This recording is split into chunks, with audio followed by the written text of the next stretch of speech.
Biokovo. 50-ak pripadnika Hrvatske gorske službe spašavanja sprema se spustiti u jamu Stara škola. Na sreću nije se dogodila nesreća, već je riječ o vježbi speleološkog spašavanja. Speleološko spašavanje je pružanje prve pomoći i zbrinjavanje unesrećenih osoba u speleološkim objektima, prvenstveno u jamama i špiljama, a može to biti i u umjetnim speleološkim objektima, rudnicima, nekakvim prokopima, hodnicima i sl. Hrvatska je među planinarima i speleolozima poznata kao zemlja koja ima više od 50% krša i oko 9000 jama i špilja.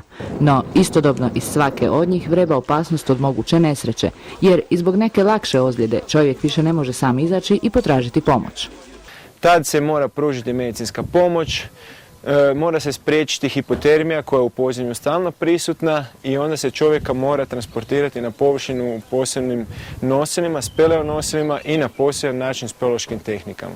A kako bi bili spremni za takve akcije, pripadnici HGSS-a jednom ili više puta godišnje imaju ovakve vježbe. Ovoga puta je to bilo u staroj školi, 500 metara dubokoj i tehnički vrlo zahtjevnoj jami.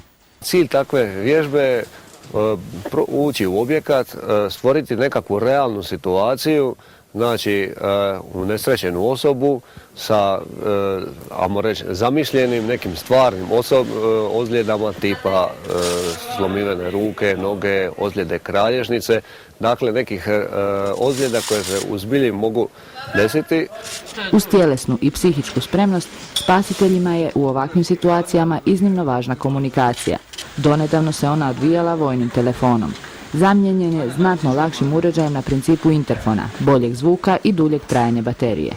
Kad uđe spasilačka ekipa i postavi jamu i pripremi za spašavanje, opet mora biti neka međusobna komunikacija između ekipa međusobno i ekipa sa površinom.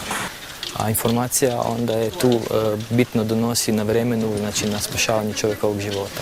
Nakon punih 20 sati provedenih u utrobi zemlje, vježba je uspješno završena. Iako su bili duboko ispod površine, nevrijeme koje je bjesnilo vani umalo su osjetili i na svojoj koži zbog protočnosti jame i kanala kojima su se kretali.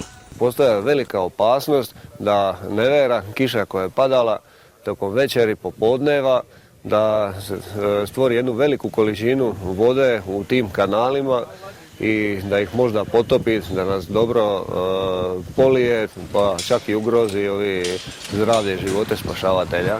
Na sreću sve je dobro završilo. 50-ak gorskih spasitelja, iscrpljenih ali zadovoljnih učinjenim, još su jednom pokazali spremnost i veliko srce za jedan od najzahtjevnijih oblika spašavanja. A zašto ste čekali od 2 do 4?